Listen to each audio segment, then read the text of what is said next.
Hello viewers, welcome to my YouTube channel DataNext. Today I will discuss about the array functions, how we use the array functions, and this is also used in 365. So first array function is unique, filter, sort, sort by, sequence, and rand array. I will also use the moderator function with, I'll just copy the data in the next sheet. So I'll discuss the filter function.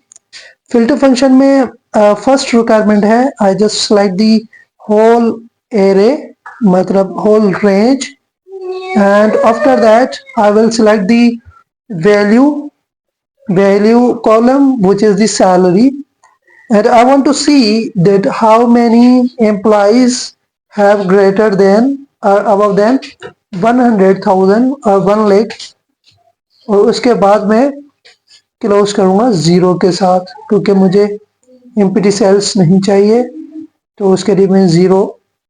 This is my filter function and those employees who have greater than 1 lakh, right? Second function I will use the unique. Unique के लिए first I select the array range, right? और उसके बाद मैं true false करूंगा क्योंकि मुझे सिर्फ यूनिक चाहिए. इसमें it will delete the duplication, and after that I will use the true statement. तो ये जो है वो मेरे पास डुप्लीकेशन रिमूव होने के बाद मेरे पास नंबर्स आ गए, राइट? अगर इस स्टेटमेंट को मैं ऐसे देखूं कि मुझे सब के सब जो है वो यहाँ पे वैल्यूज चाहिए जिसमें डुप्लीकेशंस भी आ रही हो, तो मैं क्या करूँगा, यहाँ पे एक स्टेटमेंट को फॉल्स रखूँगा और एक दोनों स्टेटमेंट्स को मैं ट्रू रखूँगा, तो मेरे पास पूरी लिस्ट कंप्लीट आ जाएगी जिसमें कोई भी डुप्लीकेशन रिमूव नहीं हुई है, राइट? तो ये एग्जैक्टली जो है वो डेटा पुल हो जाएगा. अगर मैं एक स्टेटमेंट फॉल्स रखूँगा और दूसरी स्टेटमेंट फॉल्स रखूँगा तो it will remove one duplicate value and all remain same. यहाँ पे यह है कि अगर जो है वो मुझे डुप्लीकेट वैल्यूज चाहिए या यूनिक वैल्यूज चाहिए या पूरी लिस्ट चाहिए, तो you can use the unique function to make the data available for you as your convenience, right? The next function is sort function.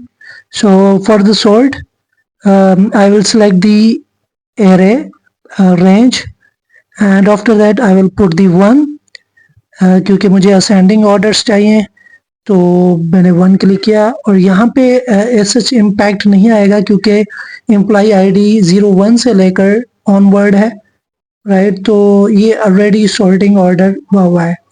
तो I will show you the impact when I will use the full name. ये वाला column जो है वो जब मैं use करूंगा column number B, then it will create the impact, right? Then I am also using the same functions again, sort by, and I will just give the B column as a reference so you can see the actual difference. यहाँ पे आपने देखा कि employ name आ गया जो है वो sorting order में, असेंडिंग ऑर्डर में एम्प्लॉय नेम आ गया, right? Firstly you have A and other.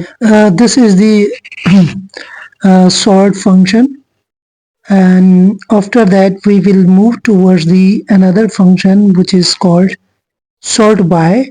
Sort और sort by में क्या difference है वो हम देखेंगे. Sort by में you give the criteria, right? कि कौन सा कॉलम आपको चाहिए या कौन सी रो जो है ना आपको चाहिए. array हमने equal to the sort by, and I have selected the array, and after array I just select the department, और department में मुझे जो है वो sort by through the department wise sort by हो जाएगा, और इसमें sorting होगी ascending order में क्योंकि मैंने 1 प्रेस किया हुआ है for the ascending. So you can see in department we have finance. F means finance as letter F which comes first, right? तो उसके बाद एच और अदर डिपार्टमेंट्स वो आएंगे. ठीक है, तो यहाँ पे आपने देखा कि sort by just work on the conditions और criteria. We just give the criteria that department wise जो है वो इसको सॉर्ट कर दे, right? Another function I will discuss here is the moderator. तो moderator एज हैश यूज करूंगा. यहाँ पे मैं पहले फिल्टर का फंक्शन अप्लाई कर लेता हूँ कि ताकि हमें पता चले कि number of employees whose salaries are greater than 1 lakh. तो यहाँ पे वो रिफ्लेक्ट हो गए. ठीक है, मैंने जो सेल यूज किया वो यूज किया G2. तो here I will show you that how moderator function can work.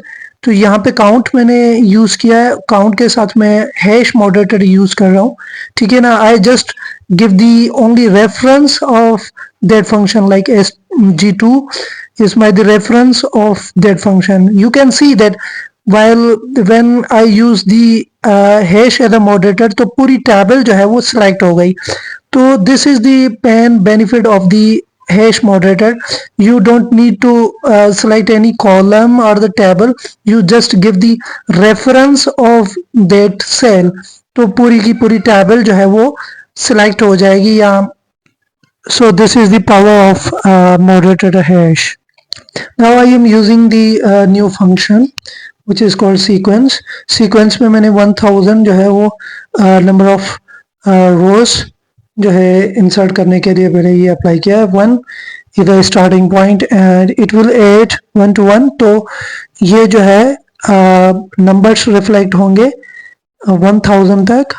उनकी स्टार्टिंग पॉइंट 1 है. अच्छा, इसके बाद जो है वो जैसे हम नंबर ऑफ मंथ्स के लिए हम क्या करते हैं कि इक्वल टू द सीक्वेंस और 1 is जो है वो starting point and 12 is the last point. तो we can see that 12 जो है वो 12 तक नंबर्स इम्प्लीमेंट हो गए. अच्छा, after that the last function we have rent array. Rent array में और सीक्वेंस में क्या फ़र्क है? यहाँ पे आप क्राइटेरिया सेलेक्ट करते हैं कि आपको जो नंबर्स चाहिए वो कितने कॉलम्स में चाहिए और जो है वो इंटीजर्स चाहिए या डेसिमल्स चाहिए.